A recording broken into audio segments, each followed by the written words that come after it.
Good morning, students. I am back in our third video.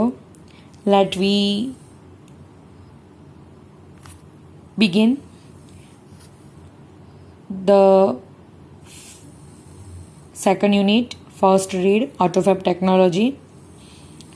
Now there are four topics that will explain here us કે કેવી રીતના વસ્તુઓનું ગુણવત્તા કેવી હોવી જોઈએ, કેવી રીતના ઓટોફેબ ટેકનોલોજીથી નવીનીકરણ થશે. We will discuss about it. Our first topic is better product quality.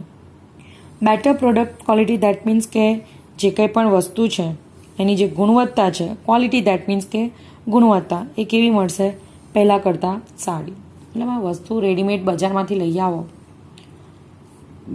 તો એમાં કેવા પ્રકારનું ફેબ્રિક વપરાયેલું છે. એટલે ફોર એક્ઝામ્પલ કે આપણે બજારમાંથી રેડીમેડ તમે કપડાં ખરીદો છો તો એમાં સ્ટિચિંગ્સ કેવું થયું છે, ડિઝાઇન્સ કેવી વપરાયેલી છે, બરાબર છે.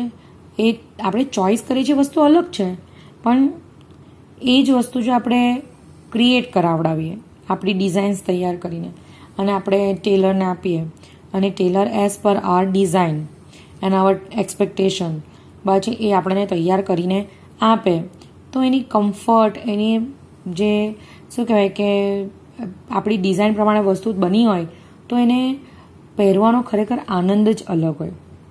તો એ રીતનું છે અહીંયા આગળ કે અને બીજું કે એની ક્વોલિટી પણ જળવાય. મતલબમાં જે રેડીમેડ હોય તેમાં કદાચ એક જ સ્ટિચિંગ્સ હોય તો ઘણીવાર સ્ટિચીસ તૂટી જાય, ટાંકા ખુલી જાય, જલ્દી ફાટી જાય એવું પણ બને. જ્યારે સીવડાવેલી વસ્તુમાં ટકાઉપણું વધી જાય અને 3-4 સિલાઈ હોય તો તમે એકાદું સિલાઈને આમ તેમ પણ કરી શકો. આ તો એક જસ્ટ એક્ઝામ્પલ છે. You can use anything. તમે એક્ઝામ્પલમાં કંઈ પણ બીજું વિચારી શકો છો. The automated methods of inspection and assembly will improve the quality and durability of products. આમાં શું થાય છે કે ઓટોમેટેડ ફેબ્રિકેશનમાં ઇન્સ્પેક્શન થાય પહેલાં તો, બરાબર છે. The word assembly. Assembly means યંત્રના ભાગોનું જોડાણ, બરાબર છે. અને ઇન્સ્ટ્રક્શન મીન્સ એક્ઝામિનેશન એટલે કે બારીક તપાસ. કે જે તે ઓટોમેટેડ મેથડ્સમાં શું થાય કે જે તે વસ્તુનું બહુ જ ઝીણવટપૂર્વકનું શું થાય તપાસ થાય, એના દરેક યંત્રોના ભાગનું જોડાણ થાય, બરાબર. અને એ પ્રમાણે એની શું વધે ડ્યુરેબિલિટી એટલે કે એનું ટકાઉપણું. બાજુ the word durability. Durability that means કે લાસ્ટિંગનેસ એટલે કે ટકાઉપણું. જે તે વસ્તુનું ટકાઉપણું શું થાય વધે. શબ્દ આપેલો છે, બરાબર છે, વધુ, બરાબર. વન્સ અગેન કે જે તે વસ્તુની બારીક તપાસ અને યંત્રના ભાગોના વ્યવસ્થિત જોડાણથી આ જે સ્વસંચાલિત પદ્ધતિઓ છે એની ઉત્પાદિત વસ્તુઓની ગુણવત્તા અને ટકાઉપણું શું થાય સુધરે. પહેલાં કરતાં ગુણવત્તા બી સારી થાય અને ટકાઉપણું પણ સુધરે. One effect is that. એની એક અસરનું આપણને ઉદાહરણ આપેલું છે અહીંયા આગળ કે એક અસર એ પણ છે કે એક અસર એવી પણ થશે કે cars, televisions, refrigerators etcetera will last much longer than earlier models. કે પહેલાંના જે મોડલ્સ હતા શાના, કારના, ટેલિવિઝનના, રેફ્રિજરેટરના વગેરે લાંબો સમય ચાલશે. જો શબ્દ આપેલો છે લાસ્ટ મચ લોંગર એટલે કે પહેલાં કરતાં પણ વધારે લાંબો સમય ચાલશે. Therefore there will be decline in needs for replacement. અને એટલા જ માટે ચીજ વસ્તુઓનો જે બદલો થાય છે, રિપ્લેસમેન્ટ દેટ મીન્સ કે બદલો, એમાં શું થશે બાજે ડિક્લાઇન ડિક્લાઇન દેટ મીન્સ કે ડિક્રીઝ એટલે કે ઘટાડો. એમાં શું થશે? ઘટાડો થશે. બરાબર. નાઉ the second one, more recycling, કે વધુ ને વધુ રિસાયકલિંગ શબ્દ મેં તમને અગાઉના વિડીયોમાં એક્સપ્લેન કર્યું કે કોઈ પણ વપરાયેલી ચીજવસ્તુઓનો ઉપયોગ કરી નવી ચીજવસ્તુઓ બનાવવાની જે પ્રક્રિયા છે એને શું કહેવાય છે? રિસાયકલિંગ. હવે વધુ ને વધુ રિસાયકલિંગની જે આ પ્રક્રિયા છે એને પ્રોત્સાહન મળશે. For example, instead of buying the latest model of car or throwing અવે એન ઓલ્ડ ટોસ્ટર, કે કોઈ નવી ગાડી ખરીદવાને બદલે કે ઘરે જૂનું જે ટોસ્ટર છે એને થ્રોઈંગ અવે એટલે કે ફેંકી દેવાને બદલે the customer will return there older models, એટલે કસ્ટમર શું કરશે? જો જૂની ગાડી હોય તો એ આપી દે ને એની બદલામાં નવી ગાડી લે, ને નવી ગાડી લે તો એને પૈસા એટલા જૂની ગાડીના બાદ મળી જાય એને એમાંથી. અને જો જૂનું ટોસ્ટર હોય એ આપી દે તો એ જૂના ટોસ્ટરમાં જે કંઈ પણ વસ્તુ બગડી ગયેલી છે એને કાઢે ને જે વસ્તુ ઉપયોગી છે એનો ઉપયોગ કરીને બીજું નવું ટોસ્ટર તમને બનાવી આપે. The customer will return there older models, કે જૂના મોડલ્સ એ બદલી શકે છે, and get back new models, અને નવા મોડલ્સ એ મેળવી શકે છે, fabricated from that old stuff, અને એ પણ શામાંથી? કે જૂનામાંથી નિર્માણ કરેલી નવી વસ્તુ એને મળે. There will be recycling of materials in new ways, અને આ જ રીતે નવી રીતે છે માલ સામાનનો શું થઈ જાય છે? Recycling of materials in new ways, કે નવી રીતે જે તે જૂની વસ્તુઓનું વિનીકરણ થાય છે. બરાબર છે? પુનઃ વિનીકરણ થાય છે. This will be a great compensation to environment, અને ખાસ તો આ પર્યાવરણ માટે બહુ જ મોટું શું છે? Compensation. The word compensation means payment or reward, એટલે કે વળતર, કે પર્યાવરણને આનું વળતર મળશે. એનું કારણ છે જેટલી નવી ને નવી વસ્તુઓનું ઉત્પાદન કરો તો એના માટે કાચો માલ સામાન લાવવાનો હોય, ને કાચો માલ સામાન ક્યાંથી આવે? બહાર છે કુદરતમાંથી આવે. એટલે એટલા કુદરતને આપણે નુકસાન પહોંચાડીએ અને કાચો માલ સામાન લાવે, એમાંથી આ સ્ટફ તૈયાર થાય. બહાર છે પછી શું થાય? કે વસ્તુ ભંગારમાં જતી રહે, આમથી કટાયા કરે, પડી રહે, ની વપરાશમાં આવે, અને ઘણીવાર તો છે ને માણસનો પોતાનો જે સંગ્રહ કરવાનો નેચર છે ને એ પણ નડે. વસ્તુ ઘરમાં પડી કોઈ દિવસ ડબલ થતી નથી, એટલું યાદ રાખો. તો જે વસ્તુ બગડી ગઈ છે કાં તો એને આપો, રિપેર કરાવો, જો રિપેર ન થાય તો એને રિસાયકલિંગમાં મૂકો અને એમાંથી નવી વસ્તુ લેવો.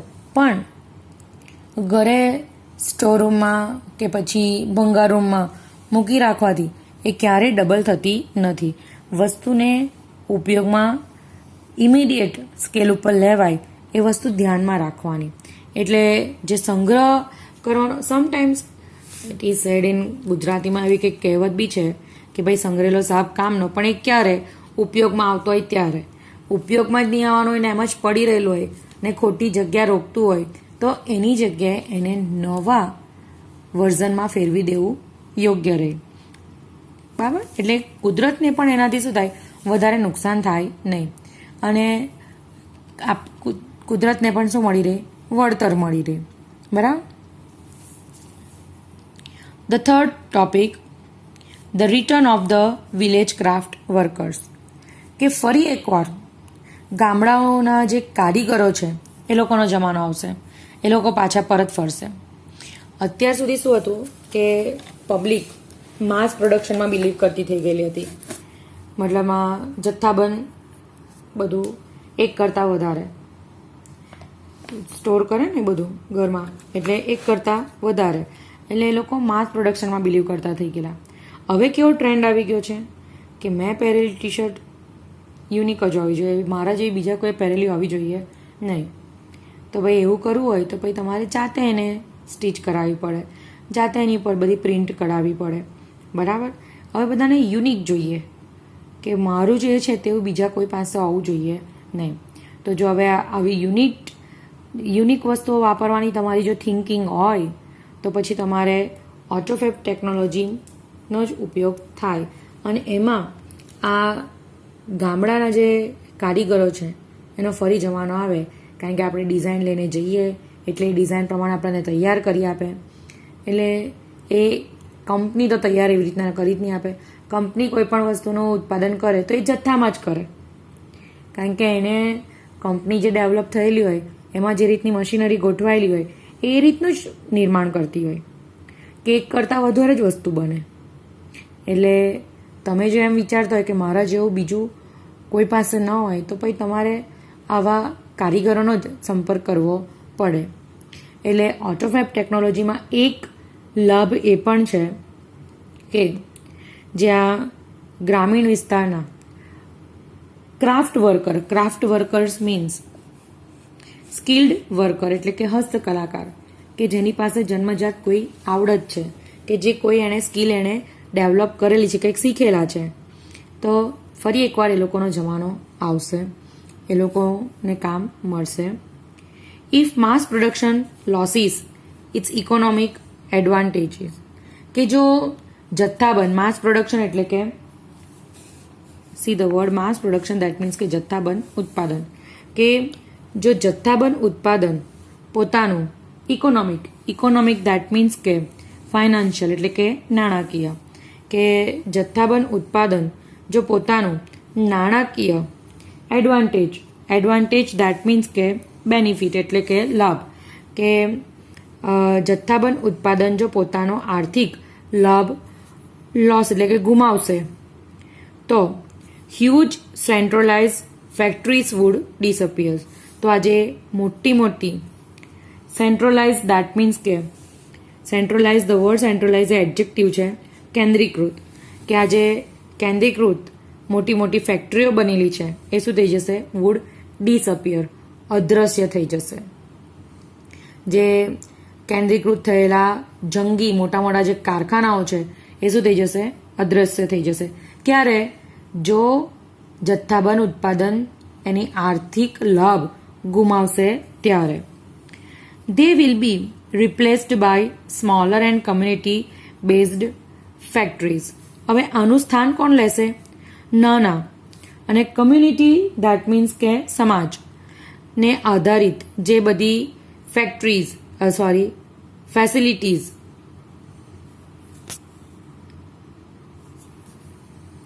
કે એ લોકો આનું સ્થાન લેશે.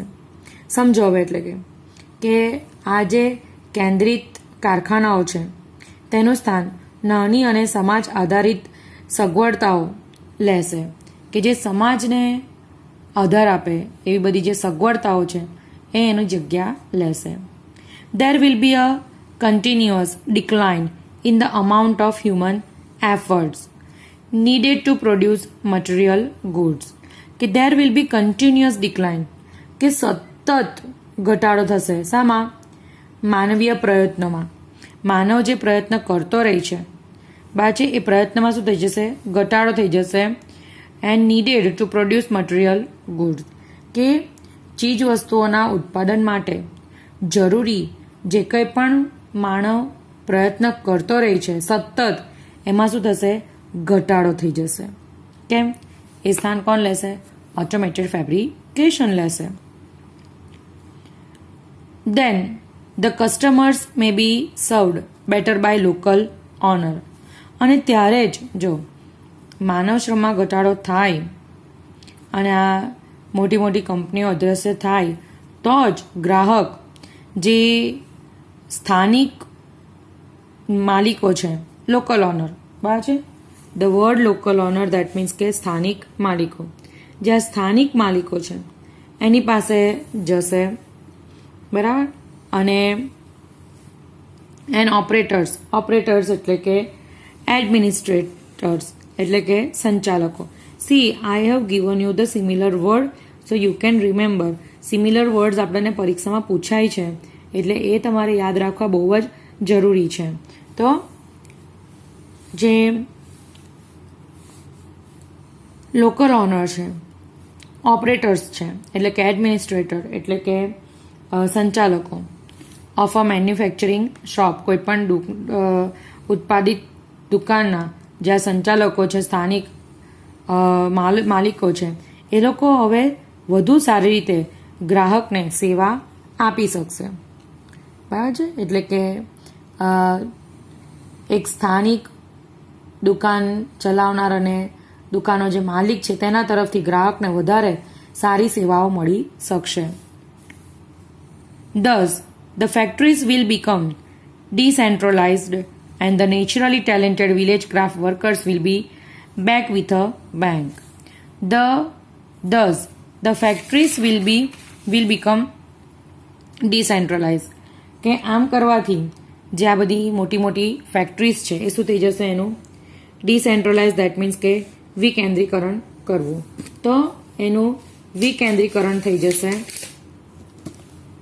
અને the naturally talented village craft workers, naturally talented that means કે હેવિંગ ઇનેટ એબિલિટી, કે જેની પાસે કુદરતી હુનર છે, એવા જે કુદરતી હુનર ધરાવનારા જે ક્રાફ્ટ વર્કર્સ છે એટલે કે હસ્તકલાકાર છે, will be back with a bang. કે will be back with a bang. Back with a bang એ ઇડિયમ છે, ધ્યાન રાખજો. Be back with a bang that means return successfully. બરાબર. એટલે કે સફળતાપૂર્વક પરત ફરવું. કે સફળતાપૂર્વક પરત ફરશે કોણ? તો કે ગામડાના આ જે કુદરતી હુનર ધરાવતા હસ્તકલાકારો. બરાબર. નાઉ the fourth, new medical treatment. કે નવી જે આ તબીબી સારવારો છે એની વાત થયેલી છે કે ન્યૂ મેડિકલ ટ્રીટમેન્ટ, નવી તબીબી સારવારો. Soon the scale of autophagy will shrink to nanostructure level. કે બહુ જ જલ્દી આ જે ઓટોપેવ ટેકનોલોજી છે ને એનું શ્રિંક દેટ મીન્સ કે રિડ્યુસ, ઘટવું. બરાબર. કે ખૂબ જ ઝડપથી ઓટોફેબના જે આ માપદંડો છે એ સૂક્ષ્મ માળખાગત કક્ષામાં આવી જશે. નેનો સ્ટ્રક્ચર એટલે કે સૂક્ષ્મ. બરાબર છે. સૂક્ષ્મ જે માળખાગત સ્કેલ એટલે કે માળખાગત એમાં આવી જશે, કક્ષામાં આવી જશે. Then the size of newly manufactured medical instrument will be no bigger than a drug molecules. એટલે હવે આ વાક્યને સમજજો કે કોઈ પણ નવી તબીબી જે સાધનો છે એ સાધનોનું કદ એક દવાના શું કહેવાય કે પરમાણુમાં ફેરવાઈ જશે, મોટું નહીં હોય. બરાબર છે. મતલબ જુઓ, પહેલાં તમે ડૉક્ટર પાસે જાઓ, ડૉક્ટર તમને એક્ઝામિન કરતા તો ઇન્જેક્શન્સ એન્ડ ઓલ દેટ એ બધું આપતા. હવે શું થઈ ગયું કે મોટાભાગે પરીક્ષણ થાય એટલે દવા આપે, કેપ્સ્યુલ્સ આપે, નાની નાની ટીકડીઓ આપે. એટલે સમજો કે એ હવે શક્ય છે, it will be possible to reconstruct. એ હવે આપણા માટે શક્ય બનશે કે નવ ઉત્પાદિત જે ન્યૂ મેન્યુફેક્ચર એટલે કે નવ ઉત્પાદિત તબીબી ઇન્સ્ટ્રુમેન્ટ એટલે કે જે તબીબી મેડિકલ ઇન્સ્ટ્રુમેન્ટ એટલે તબીબી જે સાધનો છે વિલ બી નો બિગર, કે હવે એ મોટા રહેશે નહીં. એટલે કે એ સાધનોનું કદ મોટું રહેશે નહીં, પણ એની જગ્યાએ કોણ આવી જશે? દેન અ ડ્રગ મોલેક્યુલ, એક નાના કદની દવા. એનો નાના કદની દવાથી એ કંઈ મોટા રહેશે નહીં. બરાબર. It will be possible to reconstruct ratified tissue. કારણ કે હવે શક્ય છે. શું શક્ય છે? કે આજે શબ્દ જોજો, ratified tissues. Ratified tissues that means કે approved sale of an organs, મંજૂર કરાયેલા માનવ શરીર કોષ. બરાબર છે. એટલે જે આપણા માનવ શરીરના જે કોષ છે એને આપણે શું કરી શકીશું? Reversal. The word reversal that means act of revising, changing, ઉલટું કરવું, બદલવું. બરાબર. હવે આપણે એને બદલી શકશું. ઓફ મેચ્યોર ટિશ્યુઝ, અને એને શાની સાથે બદલી શકીશું? Mature tissues. મેચ્યોર્સ એટલે ફુલ્લી ગ્રોન, પરિપક્વ, પૂર્ણ વિકસિત. બરાબર છે. પૂર્ણ વિકસિત જ્યાં ટિશ્યુઝ છે, ટિશ્યુઝ એટલે તમને લોકોને કીધું કે સજીવ કોષો, તો એની સાથે આપણે એને બદલી શકીશું. ફરી એકવાર એ વાક્યને સમજજો કે it will be possible to reconstruct ratified tissues and even reversal of mature tissues decay will be done. કે જ્યાં પરિપક્વ સજીવ કોષો છે, રેટિફાઈડ એટલે કે મંજૂર કરાયા, સ્વીકારેલા જે આ સજીવ કોષ છે એને પુનઃનિર્મિત કરવાનું અને પૂર્ણ વિકસિત કોષને મૂળ સ્વરૂપમાં લઈ જવાનું, નાશ કરવાનું શક્ય બની શકશે. શું થશે? કે હવે ડીકે એટલે નાશ કરવું શક્ય બની શકશે. The extension of human lifespan will continue. કે માનવ જીવનની the extension of human lifespan will continue. કે હવે જો શબ્દને સમજજો. Extension, the word extension that means લંબાવવું. પાછે એનલાર્જમેન્ટ, કે હવે માણસનું શરીર નિરંતર એના જીવનકાળમાં શું થઈ શકે? વધારો થઈ શકે. કારણ કે અમુક સમય પછી એને દવાઓ મળતી થઈ જાય તો દવાઓ એના જે મરણ પામેલા જે કોષ છે એને શું કરે? પાછી સજીવ કરે, એટલે એનું આયુષ્ય વધી શકે.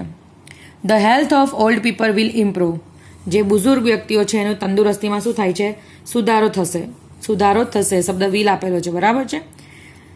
It is likely that people will gain the ability to painlessly redesign their bodies.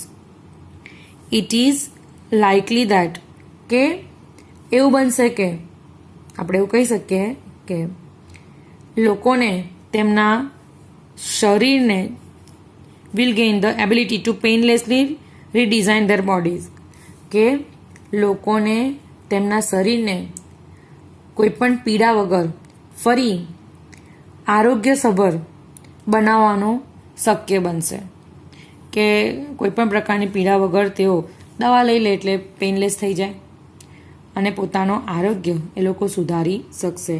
Four old people in which autofab technology. આ ઓટોફેબ ટેકનોલોજીમાં માણસ પોતાનો લાઈફ સ્પાન તો વધારી શકે છે, એને સુખ સગવડો પણ વધુ મળી શકે છે. બરાબર છે. So here our 4 advantages of AutoFab technology. The first is better product quality. કે પહેલાં તો સૌથી સારી બાજે ગુણવત્તા મળે વસ્તુની. બીજું, રિસાયકલિંગનો વધુને વધુ ઉપયોગ થવાથી આપણે નેચરને વળતર આપી શકીએ છીએ, એટલે કે પર્યાવરણને, કુદરતને વળતર આપી શકીએ છીએ. ત્રીજું કે we can help the small community based workers, craft workers, કે એ લોકોની કમાણીનો માધ્યમ આપણે બની શકીએ છીએ in autofab technology. And the fourth one, new medical treatment. કે ઓટોફેબ ટેકનોલોજીના કારણે તબીબી ક્ષેત્રે પણ નવી નવી સારવારો મળતા વ્યક્તિનું આયુષ્ય વધી શકે છે અને વ્યક્તિ કોઈપણ પ્રકારની પીડા, દર્દ વગર એક સારું આરોગ્યસભર જીવન જીવી શકે છે. So here our 4 benefits of AutoFab technology. Thank you.